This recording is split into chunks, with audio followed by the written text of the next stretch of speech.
The maintenance shaft collapsed just as Torvin Cormac's boots hit the metal grating. Above him, the storm wall's emergency klaxons screamed their mechanical warning into the howling wind, but the sound that made his blood freeze was different, the deep groan of reinforced concrete beginning to buckle under pressure.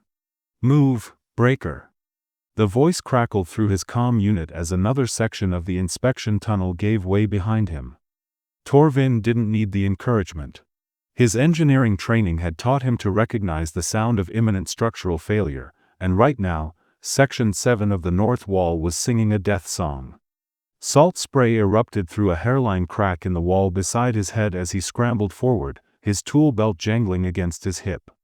The storm outside was a Category 4, maybe 5 by now, and the old concrete was feeling every pound of pressure the angry ocean could deliver. His headlamp cut through the darkness ahead, illuminating a maze of pipes, conduits, and access panels that had been his world for the past 8 years as a guild breaker. The comm crackled again. "Status report, Cormac. 7 Alpha showing stress fractures," he shouted back, pulling himself through a narrow maintenance opening. "Recommending immediate pressure relief on the primary supports." But even as he said it, Torvin knew it was too late for standard protocols. The wall wasn't just showing stress, it was screaming. And in all his years maintaining these massive barriers that kept New Tethys safe from the endless storms, he'd never heard anything quite like this. A section of ceiling panel broke loose and crashed down where he'd been standing seconds before. The impact sent vibrations through the entire framework, and somewhere in the distance, he heard the ominous sound of metal shearing apart. Torvin reached the emergency junction and slammed his palm against the red evacuation button. Warning lights bathed the tunnel in crimson as the automated voice began its countdown. "Emergency evacuation protocol initiated. All personnel have 60 seconds to reach minimum safe distance." He ran. 6 hours later, Torvin sat in the guild hall's debriefing room, his hands wrapped around a cup of bitter coffee that had long since gone cold. The storm had passed, leaving behind the familiar rhythm of repair crews and damage assessments that followed every major weather event. But Section 7's near collapse had been different. Worse. Guildmaster Valerius paced behind the conference table, his weathered face etched with concern that went deeper than the usual post-storm stress. At 63, Valerius had seen more storms than any other guild member, and his silver beard couldn't quite hide the tension in his jaw. "The structural analysis shows metal fatigue beyond normal parameters," Valerius said, his voice carrying the weight of authority that had kept the breakers unified for 2 decades. "Section 7 will need complete reconstruction." Torvin nodded, but something nagged at him. "Sir, the failure pattern didn't match our predictive models. The stress fractures were concentrated in unusual locations. Storms are unpredictable, Cormac. That's why we maintain constant vigilance." Valerius stopped pacing and fixed Torvin with a steady gaze. "Your quick thinking saved lives tonight. The guild recognizes your service." The formal praise should have felt satisfying, but Torvin found himself thinking about the sounds he'd heard in the tunnel, not just the groaning of overstressed concrete, but something else. A rhythmic pattern that seemed almost intentional.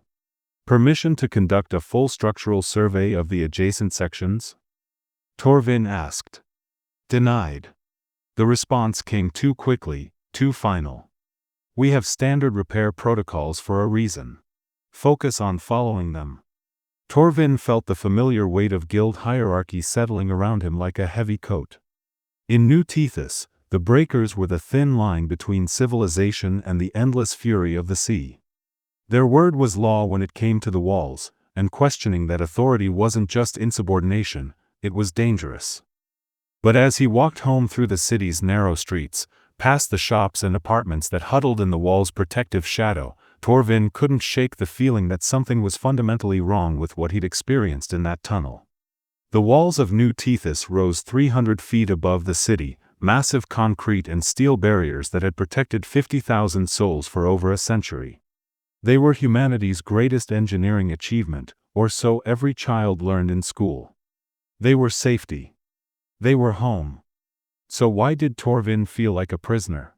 3 days after the storm, Torvin was making his routine inspection of Section 8 when he heard voices echoing from the administrative levels above. The conversation was muffled by concrete and distance, but 2 words came through clearly: containment protocol. He paused, wrench in hand, and listened more carefully.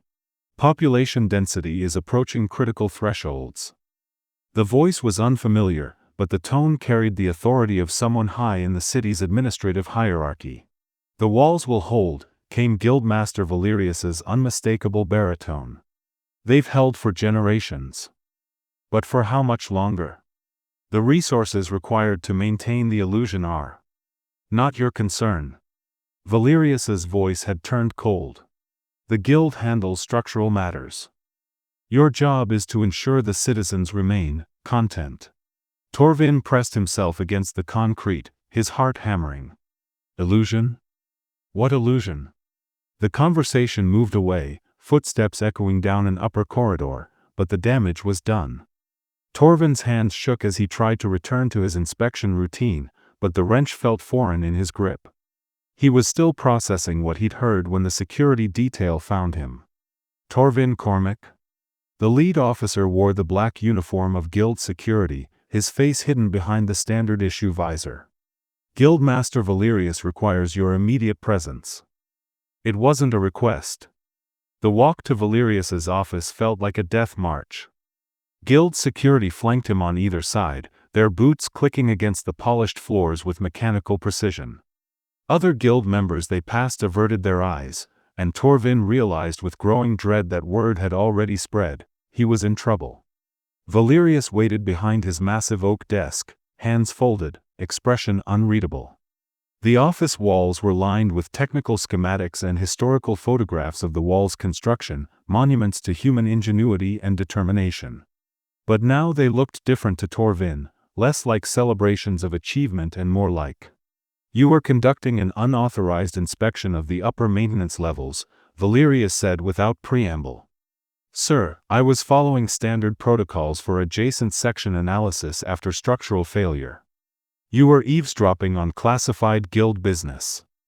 Valerius's voice remained calm, but his eyes had gone hard. "That's a serious breach of Guild code, Cormac."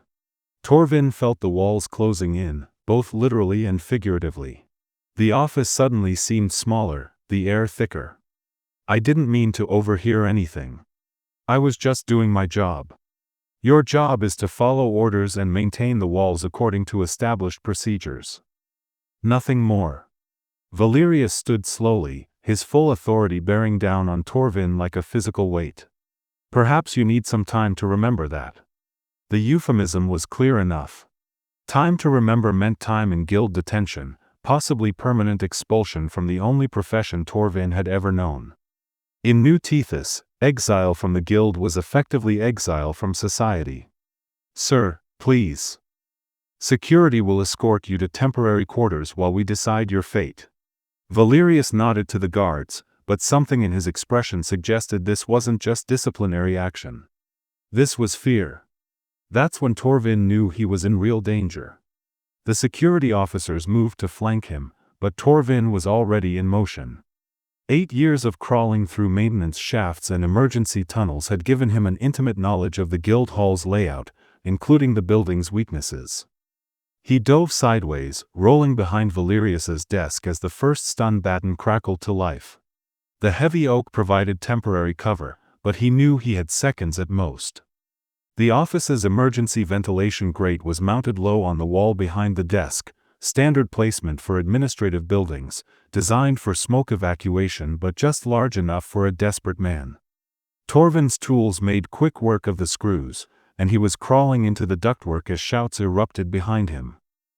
The chase was on.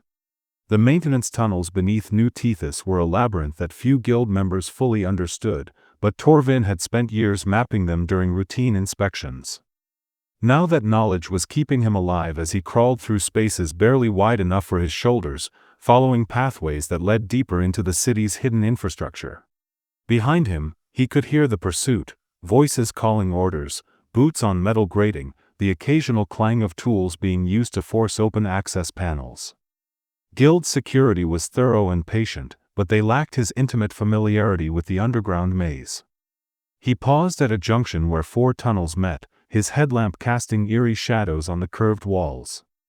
Water dripped constantly here, a reminder that despite the massive barriers above, the sea was always present, always pressing against their defenses. The sound had once been comforting, proof that the walls were doing their job. Now it sounded ominous, like a countdown. Torvin chose the tunnel that led toward the older sections of the city, where the original infrastructure dated back to New Tethys's founding. If he was going to find answers about what Valerius was hiding, the city's historical district might hold clues. The tunnel gradually widened, and after 20 minutes of careful crawling, he emerged into a forgotten storage chamber filled with obsolete equipment and dust-covered file cabinets. Emergency lighting cast everything in a dim red glow, and the air smelled of rust and neglect. He was examining one of the old filing cabinets when a voice spoke from the shadows, "You're either very brave or very stupid." Torvin spun around, his headlamp illuminating a woman in her 30s with short-cropped brown hair and eyes that seemed to catalog every detail of his appearance. She wore civilian clothes but carried herself with the confidence of someone accustomed to dangerous places. "My name is Tessa Quinn," she said, stepping into the light. "I'm a cartographer. And you're Torvin Cormac, the guild breaker who just became the most wanted man in New Tethys. How do you know who I am?" "Because I've been waiting for someone like you." Tessa moved to one of the file cabinets and produced a key from her pocket. "Someone who's finally asking the right questions about these walls." The cabinet opened to reveal not files but maps, dozens of them, hand-drawn and meticulously detailed. Torvin recognized the familiar outline of New Tethys, but these maps showed features he'd never seen in any official documentation. Underground chambers, hidden passages, and most disturbing of all, structures that appeared to extend not outward toward the sea, but inward, toward the city. "What is all this?" "Proof," Tessa said simply. "I've spent 5 years mapping the city's true layout, documenting architectural anomalies that don't appear in any official records. Look here." She pointed to a section of the north wall. "Your section 7, where you had the structural failure. Notice anything unusual?" Torvin studied the map carefully.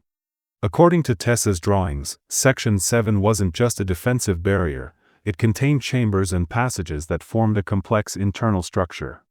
"These rooms, they're not in the original blueprints. None of them are. The walls aren't just protection, Torvin. They're a system, and we're living inside it." A new sound echoed through the tunnels, the rhythmic thrum of machinery starting up. Both Torvin and Tessa froze as the sound grew louder, more complex. It wasn't the familiar hum of the city's power grid or water systems. This was something else entirely.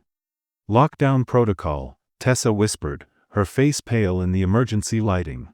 "They've activated the internal security systems." "What does that mean?" "It means they're not just hunting you anymore. They're sealing off entire sections of the underground infrastructure." Tessa quickly rolled up several maps and stuffed them into a waterproof case. "We need to move. Now." They left the storage chamber and made their way through a series of increasingly narrow passages. The mechanical sounds grew louder and more varied, the grind of heavy doors sliding shut, the hiss of pressure seals engaging, the electronic whine of systems Torvin couldn't identify. "Where are we going?" he asked as they climbed through what appeared to be an abandoned elevator shaft. "To find Kale," Tessa replied, hauling herself up another level. "He's a sea scavenger, works the low-tide zones outside the city. If anyone knows what's really beyond these walls, it's him." They emerged onto a maintenance platform that offered a view of New Tethys from 50 feet above street level.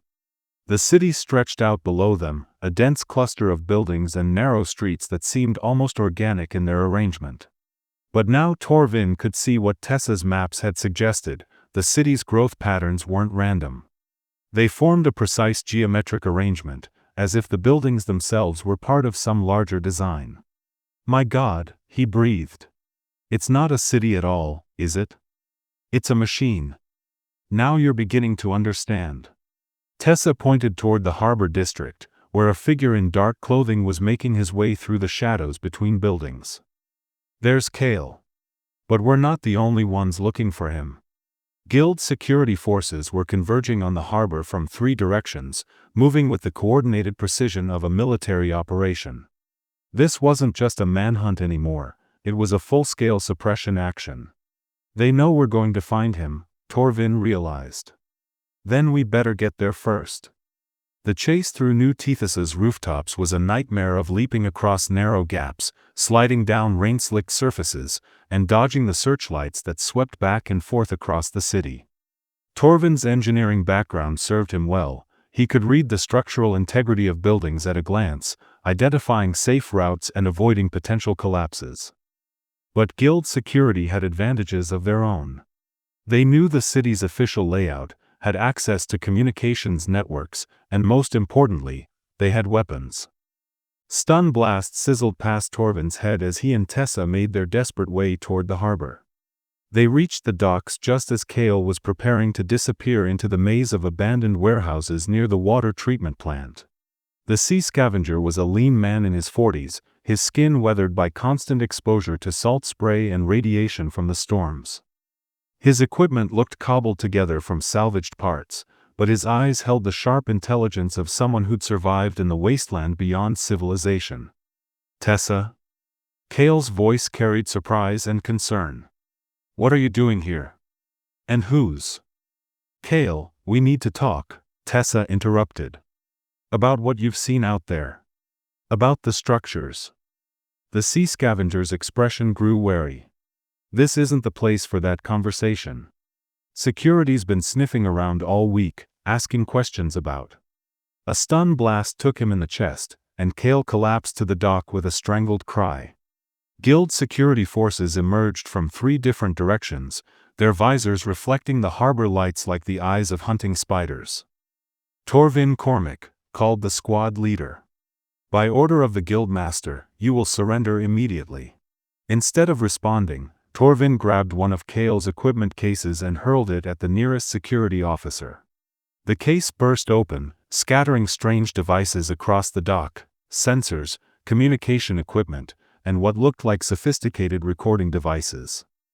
But it was the photographs that scattered across the wet planks that made Torvin's blood run cold.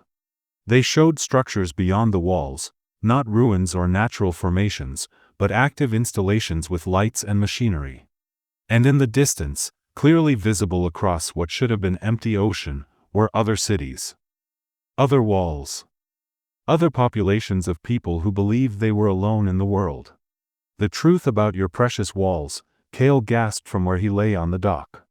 They're not keeping the ocean out, Cormac. They're keeping us from seeing what's really out there. That's when the guild security forces opened fire in earnest, and the real battle began. The firefight on the docks lasted less than 10 minutes, but it changed everything. Torvin and Tessa managed to escape with most of Kale's photographs and equipment, but the sea scavenger himself had been captured, dragged away by guild security while shouting warnings about the project and the real purpose of the walls. They took refuge in an abandoned subway station beneath the old quarter, where rusted trains sat on tracks that led nowhere. Tessa spread Kale's photographs across an old maintenance table while Torvin examined the scavenged equipment. Look at this, Tessa said, pointing to a series of aerial shots. Kale must have used some kind of drone to get these images. The walls don't just surround our city, they're part of a network. A massive grid stretching as far as the eye can see. Each photograph showed the same basic pattern. Walled cities separated by precisely measured distances, with what looked like transportation corridors running between them. But the most disturbing image showed New Tethys itself from above, revealing the true scale of their prison. The city wasn't a refuge built to survive the endless storms, it was a pen, designed to contain a specific population. We need to get inside the guild's central records, Torvin said, his hands shaking as he assembled one of Kale's sensor arrays. If there are answers about what this is all for, they'll be in Valerius's private files. The guild hall is under complete lockdown. Security has tripled since your escape. Then we go deeper. Torvin activated the sensor array, and immediately the device began detecting electromagnetic signatures throughout the underground station. Most were routine: power conduits, communication lines, water pipes. But one signal was different, stronger, and more complex. Tessa, look at this. There's a major data transmission line running directly under the guild hall. If we can tap into it, we can access their communications without going anywhere near the building itself. Tessa's eyes lit up with understanding. But we'll need help. The kind of technical expertise that. A sound echoed through the abandoned station. The clang of metal on metal, rhythmic and deliberate. Someone was coming down the maintenance ladder they'd used to enter the tunnels. Torvin grabbed his tools and prepared to run, but Tessa held up a hand. Wait. Listen.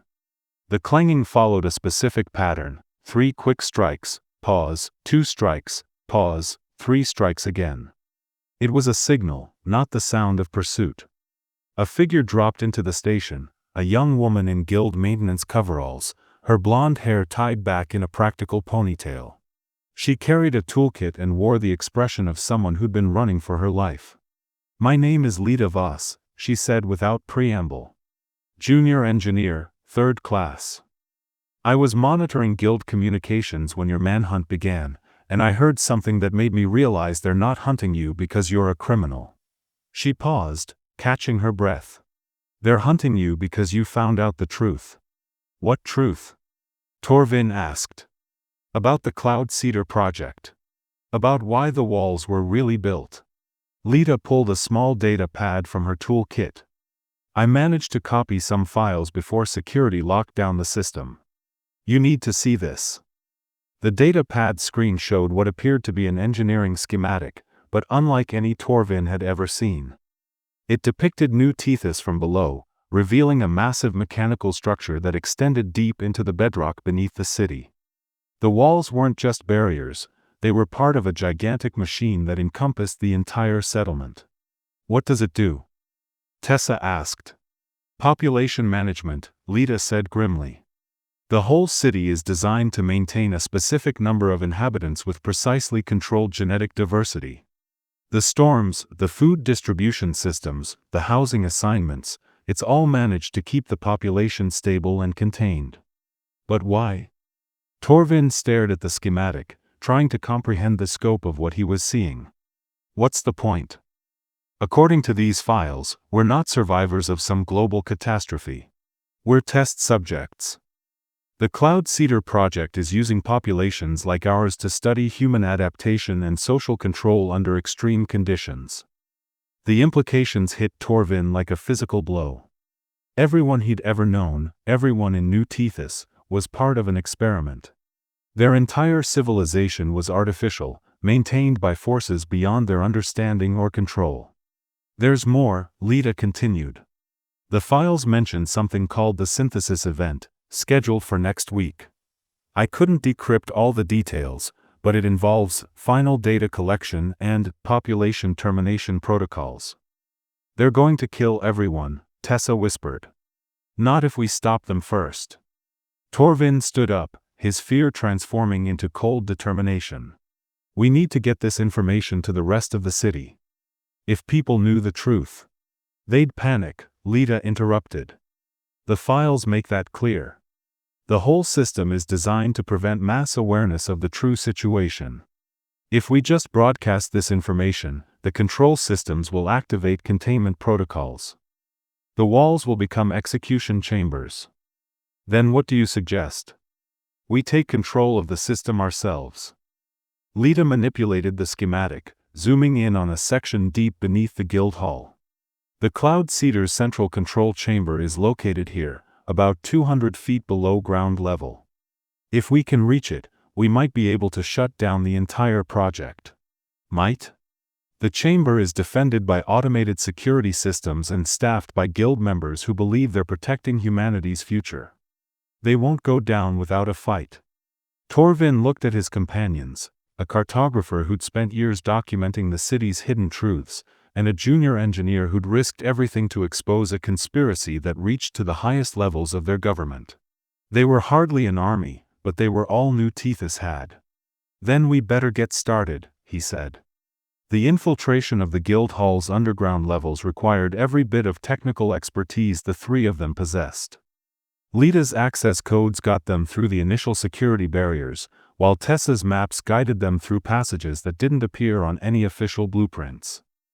Torvin's knowledge of structural engineering helped them avoid detection systems and navigate the increasingly complex maze of tunnels that surrounded the control chamber. But as they descended deeper into the earth, the architecture around them changed. The familiar concrete and steel of New Tethys's construction gave way to materials that seemed almost organic, smooth, curved surfaces that pulsed with their own inner light. The air itself felt different, charged with energy that made their skin tingle. "We're not in Kansas anymore," Tessa muttered, running her hand along a wall that seemed to respond to her touch with subtle shifts in color and texture. "This technology is centuries ahead of anything I've ever seen," Lita whispered. "Whatever the Cloud Cedar project really is, it's not human in origin." They reached the final checkpoint, a massive circular door marked with symbols that hurt to look at directly. Beyond it, according to Lita's stolen schematics, lay the control chamber that managed not just New Tethys, but the entire network of experimental cities. "The access codes should work," Lita said, but her voice carried uncertainty. "Unless they've changed the protocols since I copied the files." She pressed her palm against a sensor panel, and for a moment nothing happened. Then, with a sound like thunder, the door began to iris open. What lay beyond defied every assumption they'd made about their world. The control chamber was vast. A spherical room that seemed to extend in all directions, its walls covered with displays showing data from dozens of cities identical to New Tethys. Each screen monitored population statistics, resource allocation, and behavioral patterns with the cold precision of a laboratory experiment. But it was the figure standing at the center of it all that made Torvin's heart sink. Guildmaster Valerius turned slowly, his weathered face calm and unsurprised. "I wondered when you'd make it this far," he said quietly. "I've been watching your progress through the security feeds." "You knew we were coming?" "I've known about this place for 20 years, Cormac.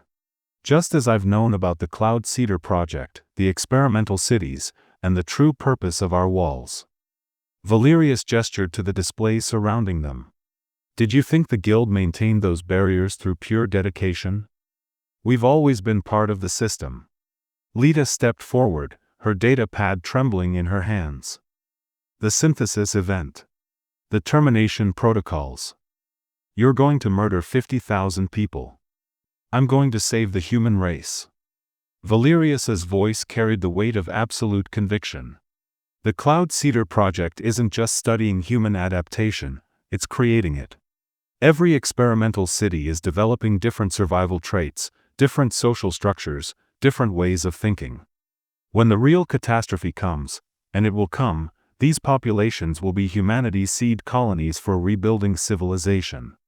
By keeping us trapped like laboratory animals," Tessa said. "By ensuring you survive." Valerius moved to one of the control panels, his fingers dancing across interfaces that seemed to respond to his thoughts. "The outside world is dying, consumed by storms and radiation that make our controlled weather seem like gentle rain. The walls don't just keep you contained, they keep the real apocalypse from killing you." On the screens around them, images appeared. Landscapes of twisted metal and poisoned earth, skies that burned with unnatural fire, and cities reduced to radioactive glass. If Valerius was telling the truth, the world beyond their experimental prison was indeed a wasteland. Then why the termination protocols? Torvin asked. "Because the experiment is complete. We have enough genetic diversity, enough social data, enough proof that controlled populations can survive what's coming. Now it's time to harvest the successful specimens and eliminate the rest." The casual way Valerius discussed mass murder chilled Torvin to the bone. "You're talking about genocide. I'm talking about survival.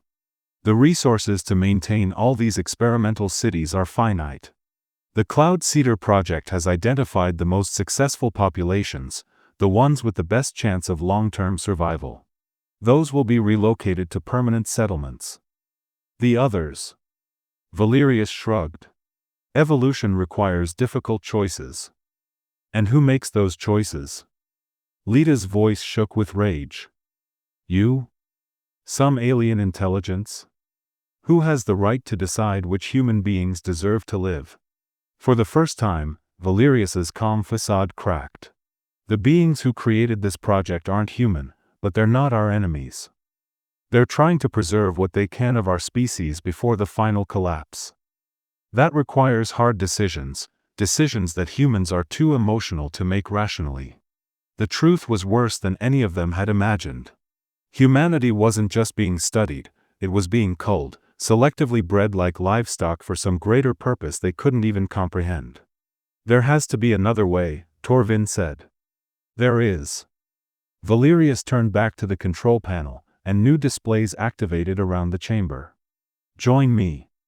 Help me manage the transition. Together, we can ensure that New Tethys is one of the cities selected for preservation. Your people will live, even if others must die. The offer hung in the air like a poison cloud. Torvin could see the logic in it: save their own city by condemning countless others. It was the same utilitarian calculus that had justified the Cloud Cedar project from the beginning. But then he thought about the photographs in Kale's possession, the images of other cities with their own walls and their own populations of human beings who laughed and loved and hoped for the future. They were all equally real, equally valuable, equally deserving of life. No, Torvin said simply. Valerius's expression hardened. Then you've chosen death for everyone you've ever cared about. The Guildmaster's hand moved toward what looked like an emergency activation switch. If he reached it, the termination protocols would begin immediately, starting with New Tethys itself. Torvin lunged forward, but Valerius was ready for him. The older man moved with surprising speed, drawing a weapon that crackled with energy. The blast caught Torvin in the shoulder, spinning him around and sending him crashing into one of the control consoles. I gave you a chance, Valerius said sadly. I genuinely hoped you would understand. But as he reached again for the activation switch, Tessa's voice rang out across the chamber. Wait. You want to preserve humanity? Tessa stepped forward, her hands raised but her eyes blazing with defiance. Then let them choose their own fate. Valerius paused, his hand hovering over the activation switch. What are you talking about? Broadcast the truth to all the cities simultaneously. Show them what you've shown us, the real world outside, the purpose of the project, the choice between controlled preservation and uncertain freedom. Let every human being decide for themselves whether they want to live in your safe prisons or take their chances in the wasteland. They'll choose poorly. Humans always choose poorly when faced with difficult decisions. That's their right. Tessa moved closer, and Torvin could see she was positioning herself near another control panel. If humanity is really worth preserving, then it's worth preserving their right to make their own mistakes. Valerius shook his head. I won't watch our entire species commit suicide out of foolish pride. Then you'll have to stop us. What happened next occurred in seconds but felt like hours. Tessa dove for the communications console while Lita scrambled toward the main power controls. Valerius fired his weapon, but Torvin had recovered enough to tackle him from behind, sending both men crashing into the central control platform. The chamber erupted into chaos as automated defense systems activated. Laser turrets emerged from hidden panels in the walls, tracking the intruders with mechanical precision. Warning klaxons blared as the facility's AI began emergency lockdown procedures. The communication array. Tessa shouted over the noise, her fingers flying across alien interfaces. I can access the broadcast system, but I need time. I'll give you time. Lita had reached the power controls and was systematically shutting down the chamber's defensive systems. Sparks flew as she overloaded circuits with techniques that would have horrified her engineering instructors. Torvin and Valerius fought hand-to-hand among the control consoles, their struggle carrying them across platforms that sparked with energy and shifted under their feet. The Guildmaster was older, but desperation gave him strength. You don't understand. Valerius gasped as they grappled near the emergency systems. Without the project, without the controls, everyone will die. The storms alone will kill millions. Maybe, Torvin replied, wrenching the energy weapon from Valerius's grip. But they'll die free. He turned toward the communications console where Tessa was making progress. Displays throughout the chamber now showed connection links to experimental cities across the globe. Dozens of populations just like theirs, all unaware of their true situation. But the chamber's AI had activated its final defense protocol. The walls themselves began to close in, and a new voice echoed through the space, not human, but carrying intelligence that was vast and cold. Contamination detected. Initiating sterilization sequence. It's the real controllers. Lita screamed. The alien intelligence behind the project. The air itself began to burn as energy coursed through the chamber's atmosphere. Whatever beings had created the Cloud Cedar project, they weren't going to let their experiment be destroyed by its subjects. That's when Valerius made his choice. The guildmaster staggered to his feet, his face pale but his expression resolute. I've served the project for 20 years, he said quietly. I've told myself it was for humanity's own good. But maybe that was just cowardice. Before anyone could stop him, Valerius slammed his palm against the master override control. The chamber's systems screamed as conflicting commands coursed through their circuits. The sterilization sequence faltered, and the alien voice became distorted, angry. Now! Valerius shouted as energy arced across his body. Broadcast the truth while the systems are overloaded. Tessa completed the transmission sequence just as Valerius collapsed, his body smoking from the massive electrical discharge he'd absorbed. Across the world, in dozens of experimental cities, the truth about the Cloud Cedar project began broadcasting on every communication channel simultaneously. The reaction was immediate and chaotic. Some populations panicked, others grew angry, and a few began making immediate plans to breach their own walls. But most importantly, they began talking to each other. City to city, sharing information and coordinating responses that the project's creators had never anticipated. The walls are opening. Lita reported from her station. The containment systems are shutting down across the entire network. Through the chamber's main display, they could see New Tethys itself. The massive barriers that had protected and imprisoned 50,000 people for over a century were slowly iris-ing open, revealing the world beyond for the first time in living memory. It was not the radioactive wasteland Valerius had shown them. The storms were real, the damage was extensive, but life persisted. Plants grew in the ruins, animals moved through the abandoned cities, and in the distance, other human settlements could be seen, communities that had refused to enter the experimental cities, choosing uncertain freedom over guaranteed survival.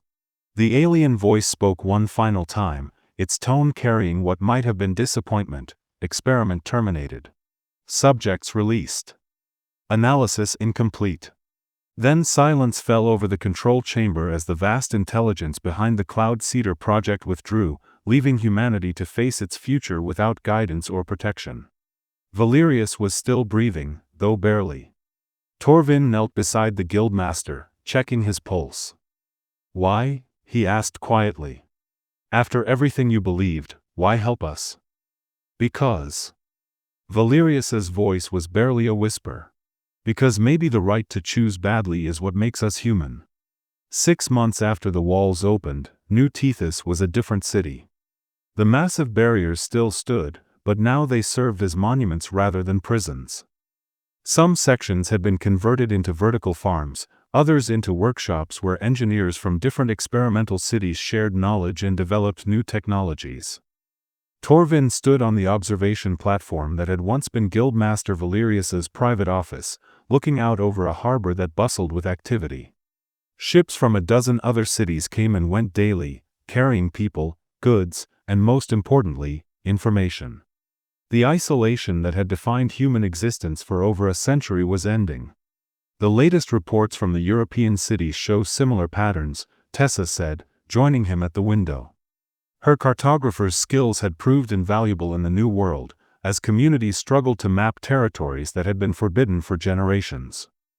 About 60% chose to stay in their original settlements, 30% are migrating to form new communities, and 10% are exploring the wasteland. Any word from the deep exploration teams?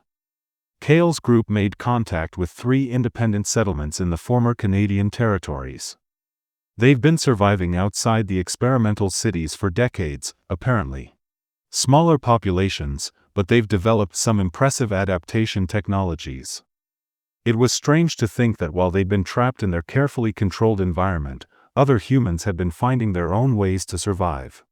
The Cloud Seeder project had preserved genetic diversity, but it had nearly cost humanity its greatest strength, the ability to adapt and innovate under pressure. Lita appeared in the doorway, her arms full of technical schematics. She'd become the de facto leader of the Intercity Engineering Council, coordinating efforts to share the advanced technologies discovered in the various experimental facilities.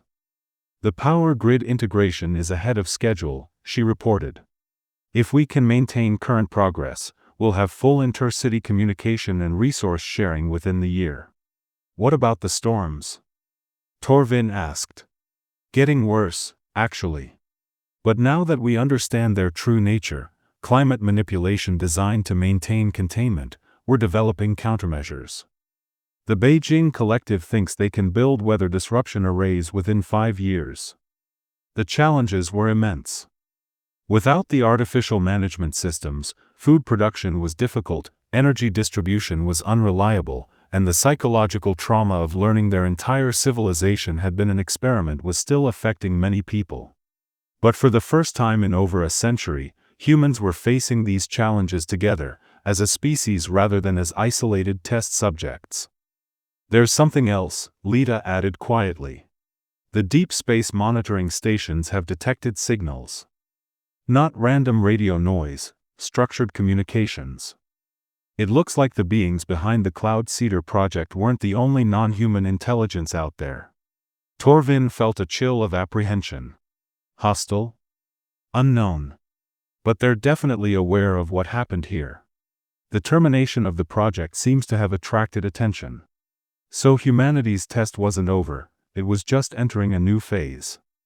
But this time they would face whatever came as free beings, capable of making their own choices and their own mistakes. We'll deal with it when it comes, Torvin said finally. We'll deal with all of it. That's what humans do. Through the window, he could see children playing in the streets below, the first generation to grow up knowing the truth about their world. They would face challenges their parents could barely imagine, but they would face them with open eyes and unlimited possibilities. The walls of New Tethys had once been humanity's cage. Now they stood as testament to a simple truth: the most precious thing any species can possess is not safety, but the freedom to determine its own fate. In the harbor, another ship was arriving from the African settlements, its crew eager to share their stories and learn from others. The great experiment was over, but the greatest adventure in human history was just beginning. The age of walls was ending. The age of horizons had begun.